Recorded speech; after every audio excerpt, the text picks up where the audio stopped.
Praise the lord. ప్రభువైన యేసుక్రీస్తు నామములో అందరికీ హృదయపూర్వక వందనాలు తెలియజేస్తున్నాం.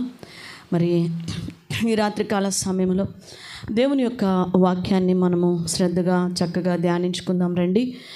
పరమగీతాల గ్రంథము 5వ అధ్యాయము 2-3 వచనాలని మనము చదువుకుందాం.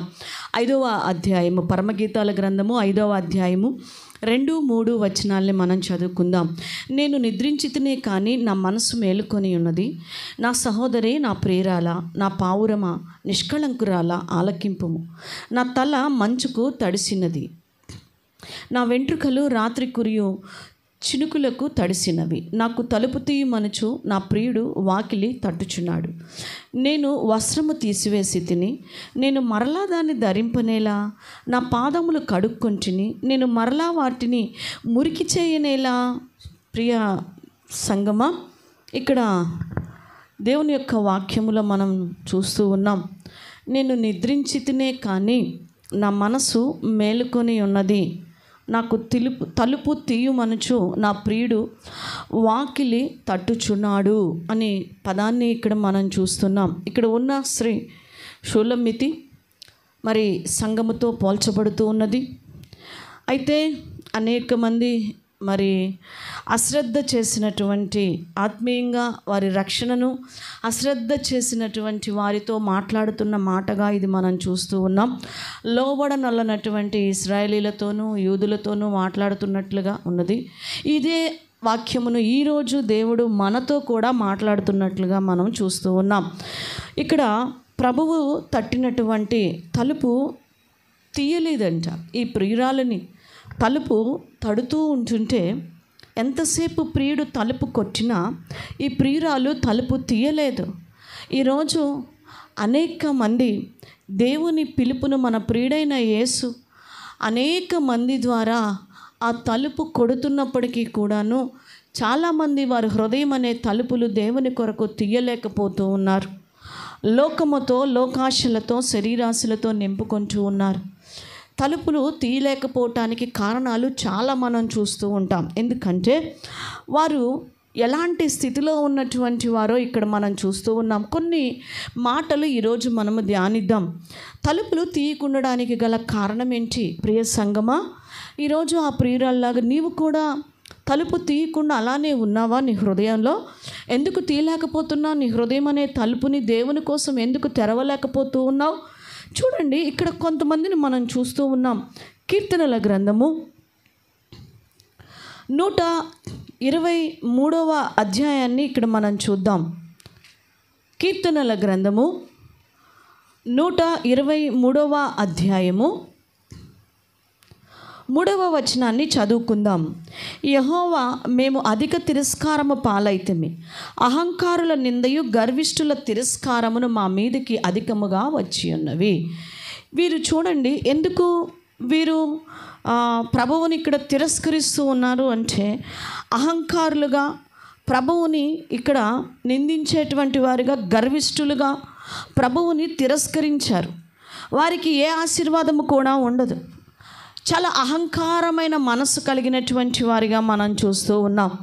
అహంకారమైన మనసు కలిగినటువంటి వారిగా, దేవుణ్ణి తలుపు తీయలేనటువంటి వారిగా ఉంటూ ఉన్నారు. ఈరోజు నీ గర్వము, నీ అహంకారము ఈరోజు దేవునికి వాక్యమునకు తలుపు తీయలేకపోతూ ఉన్నావేమో. పలుమార్లు దేవుని సేవకుల ద్వారా, దేవుని బిడ్డల ద్వారా పలుమార్లు వాక్యము నీ దగ్గరికి వస్తూ ఉన్నా కూడా నువ్వు నీ గర్వ హృదయముతోటి, నీ అహంకారమైన మనసుతోటి పైపెచ్చు దేవుణ్ణి నిందిస్తూ మరి తలుపు తీయలేనటువంటి స్థితిలో నీవు ఉన్నావేమో.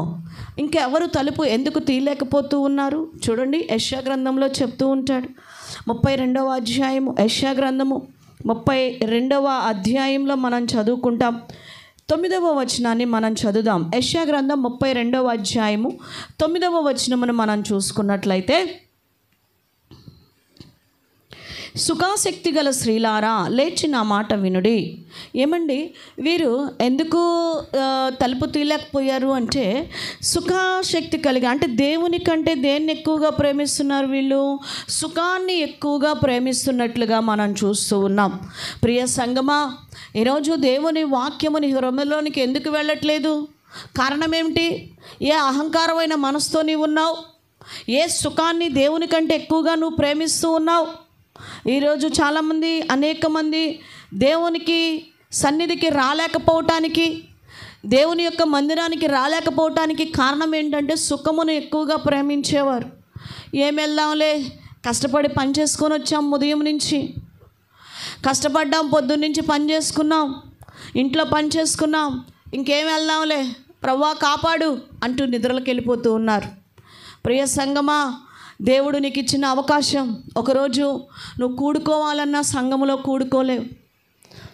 దేవుని బిడ్డలతో కలిసి ప్రార్థన చేయాలన్నా నువ్వు ప్రార్థన చేయలేవు. అలాంటి దినాలు ఆల్రెడీ ఒకసారి వచ్చినాయి. కరోనా టైంలో సంఘంగా కూడుకోవాలని ఎంతో ప్రయత్నాలు చేశారు, వల్ల కాల. దేవుని బిడ్డలతో కలిసి ప్రార్థన చేయాలనుకున్నాం, చేయలేకపోయాం. అందరం కలిసి ప్రార్థన చేయాలనుకున్నాం, చేయలేకపోయాం.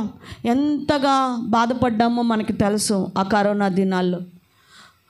ఈరోజు దేవుని వాక్యము నీకు దూరం అవ్వక మునిపే, ఆయన సహవాసము నీకు దూరం అవ్వక మునిపే నీవు లోబడమని దేవుని యొక్క వాక్యం నీకు సెలవిస్తూ ఉన్నది. ప్రియ సంగమా, ఈరోజు నువ్వు ఎలాగున్నావు? సుఖాన్ని ఎక్కువగా ప్రేమిస్తూ ఉన్నావేమో. జాగ్రత్త, సుఖాన్ని ప్రేమించి ఆయనకి తలుపు తీయలేకపోతున్నావేమో. మూడవదిగా ఇక్కడ చూస్తున్నాం, అదే యెషయా గ్రంథంలో 64వ అధ్యాయంలో మనం చూస్తామండి. అదే యెషయా గ్రంథం 64వ అధ్యాయము 7వ వచనంలో ఒక మాట మనం చదువుకుందాం. చూడండి.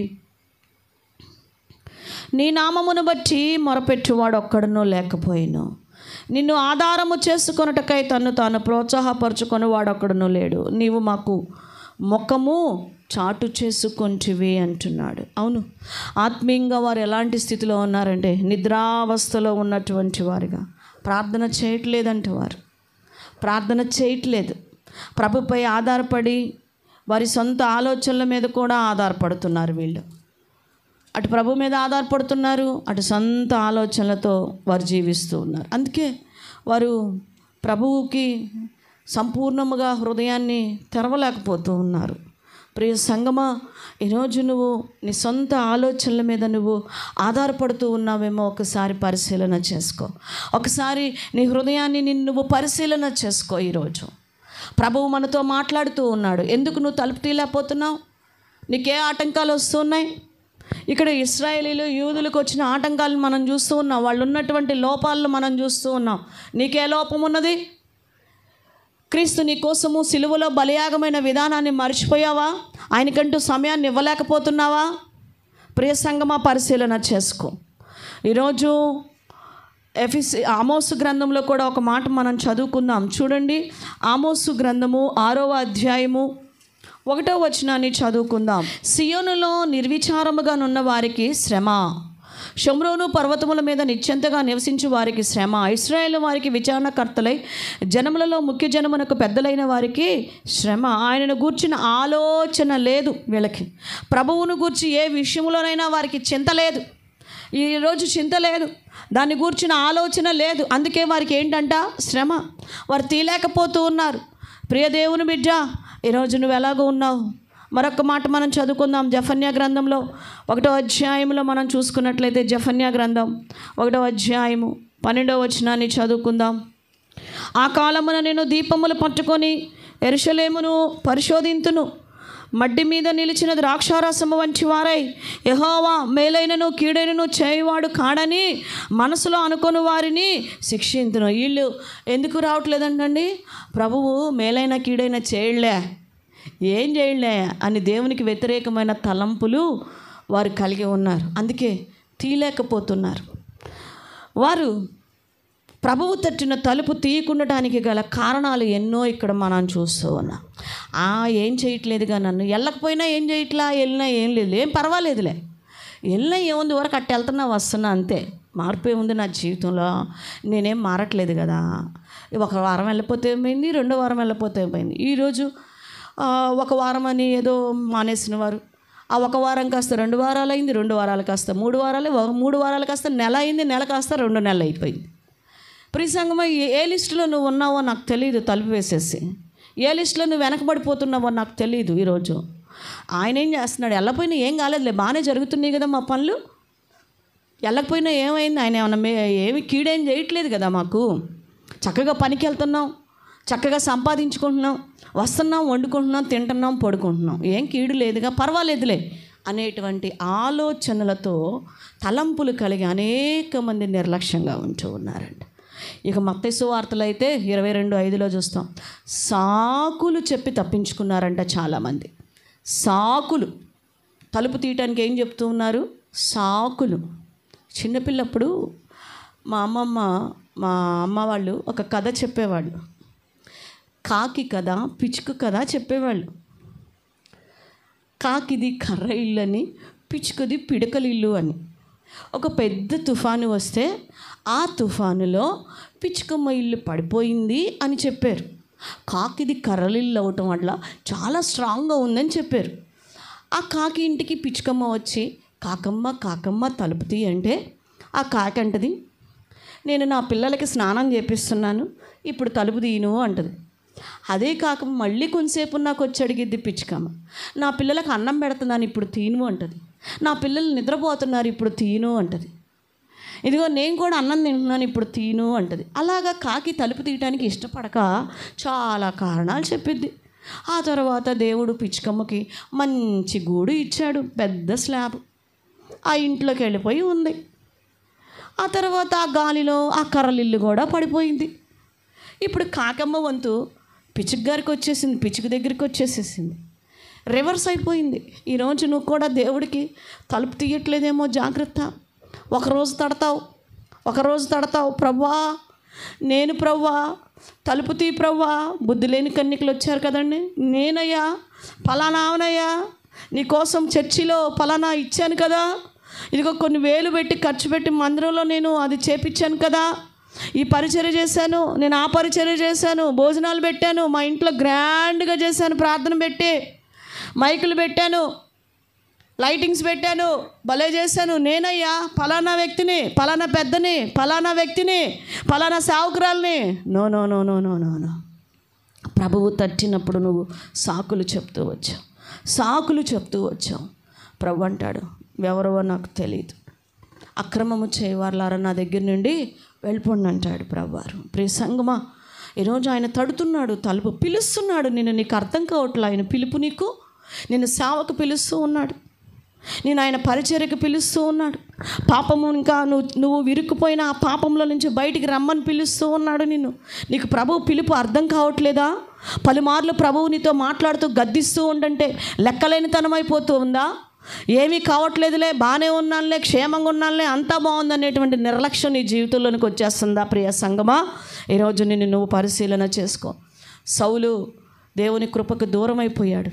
ఆ తర్వాత ఎంతో శ్రద్ధగా వెతికాడంట సౌలు దేవుని స్వరాన్ని వినాలని.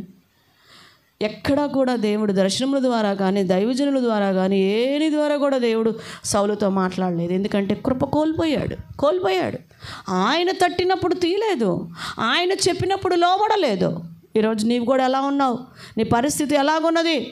ప్రియ సంగమా, తడుతున్నాడు. అక్రమాన్ని ప్రేమించారంట. మత్తయి సువార్త ఇంకొక వ్యక్తులను చూస్తాం 24:12 అక్రమాన్ని ప్రేమించారంట. అందుకే ప్రభువు పట్ల వారికి ప్రేమ ఏమైపోయిందో తెలుసా? చల్లారింది. అక్రమములు విస్తరించుట చేత అనేకుల ప్రేమ చల్లారింది. అందుకే చల్లారిపోయింది ఈరోజు నీ హృదయం. ఇంత గొప్ప రక్షణను హెబ్రీ పత్రికలు అంటారు 12:1 ఇంత గొప్ప రక్షణను నిర్లక్ష్యం చేసి ఎలా తప్పించుకుందాం అనుకుంటున్నావు? ఈరోజు నీకు పిలిపి అర్థం కావట్లా. పలుమార్లు ప్రభువు గద్దిస్తుండంటే అర్థం కావట్లా. పలుమార్లు నీ ఇంటికి దైవజనులు వచ్చి నిన్ను పిలుస్తూ ఉండంటే, పలుమార్లు నీకు ఫోన్ చేసి ఎలా ఉన్నావు, మనకు దేవుని సన్నిధికి వెనకబడకు అంటే, పర్వాలేదు నేను క్షేమంగా ఉన్నాను అనుకుంటూ ఉన్నావు. సహోదరి సహోదరుడా, జాగ్రత్త. రేపు లెక్క అప్పజెప్పవలసి ఉంటుంది నీ జీవితంలో. ఎంత నిర్లక్ష్యం వచ్చేసింది, ఎంత తప్పించుకొని తిరుగుతున్నావు ఈరోజు, ఎంత తప్పించుకుంటున్నావు దేవుని స్వరానికి, పిలుపుకి లోబడకుండా ఆయన సన్నిధికి. పరిగెత్తు, ఎంత కాలం లోకంలో పరిగెత్తుతావో పరిగెత్తు. ఒకరోజు వస్తుంది, జాగ్రత్త. ఒకరోజు సౌలు వలె ఏడ్చే రోజు వస్తుంది. సహోదరి సహోదరుడా, సంసోని వలె 2 కళ్ళు పోగొట్టుకునే పరిస్థితి నీ జీవితంలో వస్తుంది ఒకరోజు. దేవుడు ఇచ్చిన తరుణాన్ని, కృపణ, అవకాశాన్ని నువ్వు సద్వినియోగం చేసుకోలేదు కదా. ఒకరోజు బిగ్గరగా ఏశావు వలె ఏడుస్తావు, ఎలుగెత్తి ఏడుస్తావు, అయ్యో ఎంత పోగొట్టుకున్నాను. ఆ రోజు దేవుని సేవకురాలు వచ్చి గద్దిస్తున్నా, నేను లోబడలేదే, నన్ను పలుమార్లు పిలుస్తున్నా, నేను వెళ్ళలేకపోయానే అని ఏడ్చే దినాలు రాకపోతూ ఉన్నాయి. ఒకరోజు రాబోతుంది. సహోదరి, సహోదరుడా, జాగ్రత్త. ఈరోజు నీ ఆత్మీయ స్థితి ఎలాగున్నది? తలుపు తీయకపోవటానికి పలు కారణాలని మనం ఇక్కడ చూస్తూ వచ్చాం. అయితే 2వ వచనంలో అంటున్నాడు, నా తల మంచుకు తడిసినది అంటూ ఉన్నాడు. మంచు పరిశుద్ధాత్మకి గుర్తు. దేనికి గుర్తు అండి? పరిశుద్ధాత్మకి గుర్తు. ఆది కాండంలో చూస్తాము 27-28 ఆకాశపు మంచును అక్కడ మనం చూస్తున్నాం. ఆకాశములో నుండి మంచు వచ్చినట్లు, అనగా పరలోకము నుండి వచ్చినవాడు మన ప్రియుడైనటువంటి క్రీస్తు. పరలోకము నుండి వచ్చినవాడండి మన ప్రియుడైన క్రీస్తు. ఆకాశపు మంచు పరిశుద్ధాత్మకి గుర్తు. క్రీస్తు పరలోకము నుండి వచ్చిన. నిర్గమకాండంలో మరొక మనుషుని మనం చూస్తూ ఉంటాం 16-13. అరణ్యములో ఏం కురిసిందంట? వాళ్ళకి మంచు కురిసేది. ఆ మంచు మీద మరి మన్నా పడేది. ఆ మంచు మీద మన్నా పడేది 16-13 చూస్తాం. ఆ మన్నా పాడవకుండా, కింద మట్టి అంటకుండా ఆ మంచు కాపాడేది. ఆ మంచు కాపాడేది. ఫస్ట్ మంచు అంత పాడమంతా కురిసేది. ఆ మంచు మీద ఈ మన్నా పడేది. ఈ మన్నా పాడవకుండా, మట్టి పాలవ్వకుండా ఈ మంచు కాపాడుతూ ఉండేది. ప్రియ సంగమా, లోక పాపము అంటకుండా నిన్ను కాపాడుతుంది పరిశుద్ధాత్మదేవుడు. పరిశుద్ధాత్మదేవుడు నిన్ను భద్రపరుస్తూ ఉన్నాడు. ఈరోజు మంచు అనగా పరిశుద్ధాత్మ అభిషేకము, పరిశుద్ధాత్మతో నింపబడుట, పరిశుద్ధాత్మ యొక్క తాకుదలని నువ్వు పొంది ఉన్నావా? పాపం అంటకుండా ఈ లోకములో ప్రభువు మరియ గర్భములో పరిశుద్ధాత్ముడు ఆవరించినాడండి. పరిశుద్ధాత్ముడు నిన్ను ఆవరిస్తూ ఉన్నాడు పాపములో పడకుండా. ప్రియ సంగమా, ఈరోజు నువ్వు ఎలాగున్నావు? మోషే మరి ప్రజలను దీవిస్తూ ఉంటాడు. ద్వితీయోపదేశ కాండంలో మనం చూస్తాం 33వ అధ్యాయం 28వ వచనంలో ఇశ్రాయేలీలపై ఆకాశపు మంచును కురిపిస్తాడు అని దీవిస్తూ ఉంటాడు. అవును, అదే పెంతెకోస్తు నాడు ఇశ్రాయేలుపై కురిసిందండి. పరిశుద్ధాత్మదేవుడు దిగివచ్చాడు, సంఘాన్ని అక్కడ ఏర్పాటు చేశారు. ఆ సంఘం మీద పరిశుద్ధాత్మదేవుడు అక్కడ దిగి వచ్చినట్లుగా మనం చూస్తూ ఉన్నాం. ఈరోజు పరిశుద్ధాత్మ దేవుడు నీలో లేకపోతే నీ జీవితం మోడుబారిపోయింది, ఎండిబారిపోయింది. ఆహాబు రాజ్యములో ఎలియా చెప్తాడు కదండి, రాజుల మొదటి గ్రంథం 17:1 మంచైనను వర్షమైనను మంచైనను కురవదు అని చెప్తాడు. ఆహాబు రాజుతోటి మంచు కురవదు అని చెప్తాడండి ఆ యొక్క దైవ సేవకుడు. మంచుకు మరి సాదృశ్యమైనటువంటి పరిశుద్ధాత్ముడు, మంచుకు సాదృశ్యమైన పరిశుద్ధాత్ముడు ఏ దేశములో, ఏ పట్టణములో అయితే ఏ వ్యక్తిపై ఉంటాడో అట్టి వారందరూ కూడా ఆశీర్వదించబడతారు. ఏ దేశంలో పరిశుద్ధాత్ముడు ఉండడో, ఎవరి మీద ఉండదో అట్టి వారు శాపగ్రస్తులైపోతారు. పరిశుద్ధాత్మ దేవుడు ఈ అంత్య దినాలలో మనల్ని నడిపిస్తూ ఉన్నాడు. పరిశుద్ధాత్మ దేవునికి నువ్వు తలుపు తీయాలి. ఆత్మదేవుడు నిన్ను కొడుతున్నప్పుడు, ఆత్మ ద్వారా నిన్ను గద్దిస్తున్నప్పుడు లోబడు, లోబడు, లోబడు, లోబడు. ఎన్నిసార్లు నీ మనస్సాక్షిని చంపేస్తున్నావు. అప్పుడు ఏదో తలుపు కొట్టాడంటే ఇప్పుడు కొట్టట్లేదుగా, ఇప్పుడు మాట్లాడట్లేదు. నీ మనస్సాక్షి ఎన్నిసార్లు కొట్టింది నీకు? తప్పు చేస్తున్నావు, తప్పు చూస్తున్నావు, తప్పు మాట్లాడుతున్నావు, ఎక్కడికి వెళ్తున్నావు? ఎన్నిసార్లు గద్దించింది నీ మనస్సాక్షి? ఎన్నిసార్లు పరిశుద్ధాత్మ దేవుడు నిన్ను హెచ్చరిస్తూ వచ్చాడు? పరిశుద్ధాత్మ అంటే ఏంటండి? పాపములు ఒప్పింప చేసేవాడే పరిశుద్ధాత్మ దేవుడు. పరిశుద్ధాత్మ దేవుడు. భాషలు, వరాలు అవన్నీ కూడా పక్కన పెట్టండి, అది తర్వాత స్టెప్. ఆ తర్వాత అసలు పరిశుద్ధాత్మ దేవుడు నీలో ఉంటే పాపమునకు చోటు ఉండదు. నీలో ఉన్న పాపమును ఒప్పింప చేసేవాడే పరిశుద్ధాత్మ దేవుడు. అట్టి పరిశుద్ధాత్మ దేవుడిని ఎంతకాలం నువ్వు దుఃఖపరుస్తావు? ఒకసారి పరిశీలన చేసుకో. ప్రియ సంగమా, ఈరోజు దేవుడు మనతో మాట్లాడుతూ ఉన్నాడు. ఎన్నో శ్రమలు పడి కూడా మీ తలుపు ఆయన వచ్చి అలాగ తట్టుచూ ఉన్నాడంటే ఒక్కసారి జ్ఞాపకం చేసుకో. ఎన్ని శ్రమలు పడ్డాడు, ఎన్ని కష్టాలు పడ్డాడు. ఎంత రక్తమయమైపోయింది, అయినా కూడా నీ తలుపు తడుతున్నాడు. ప్రభు స్వరం విని తీసిన వారెంతో ధన్యులండి. తీయని వారు పరిస్థితి పరిశుద్ధ గ్రంథములో ఎన్నో కార్యాలను మనం చూస్తూ వచ్చాం.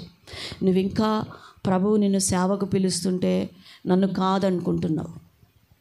ప్రభువు నిన్ను పరిచర్య చేయడానికి పిలుస్తుంటే నిన్ను కాదనుకుంటున్నావు. నీవున్న బలహీనతను విడిచిపెట్టి రమ్మంటే పర్వాలేదు, ప్రభువు నన్ను శిక్షించట్లేదులే అని ఉంటూ ఉన్నావు. జాగ్రత్త. ఈరోజు చివరి అవకాశమేమో నాకు తెలియదు. నాబాలుకి ఒక టైం ఇచ్చాడు.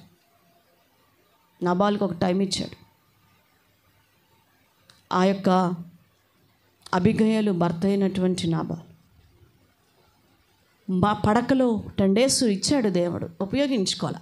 అయిపోయింది, కడవడ గడి అయిపోయింది, బిగుసుకుపోయినాడు. ప్రియ సంగమా, ఈరోజు నువ్వు ఎలా ఉండబోతున్నావో నాకు తెలియదు.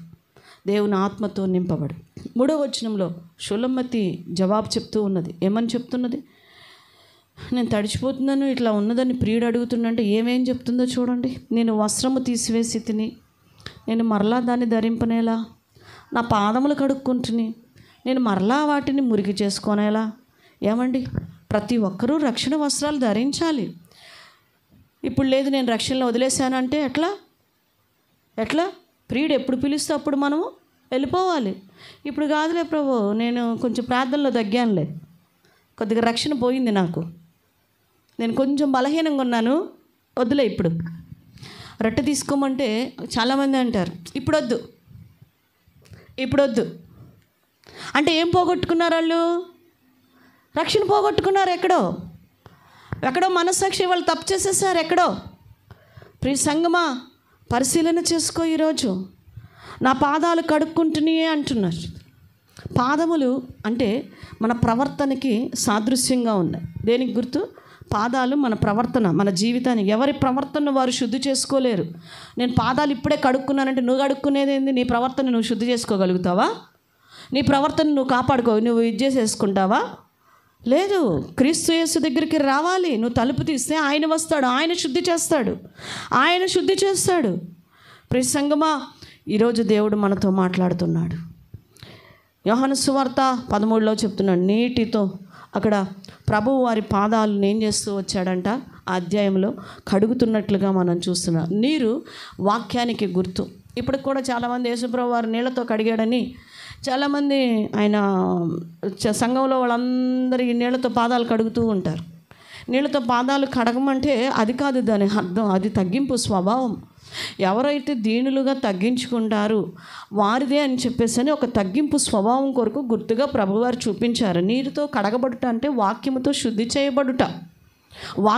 శుద్ధి చేయబడాలి. దేవుని వాక్యంతో మనము మన ప్రవర్తనని సరి చేసుకోగలుగుతాం. వాక్యము లేకుండా మనల్ని మనం చాలామందిని ప్రార్థనకి పిలుస్తూ ఉంటాం. ప్రార్థనకి రండి అని దేవుని వాక్యం చెప్పి పిలుస్తూ ఉండంటే వారు చెప్పే సమాధానం ఏమని చెప్తారో తెలుసా?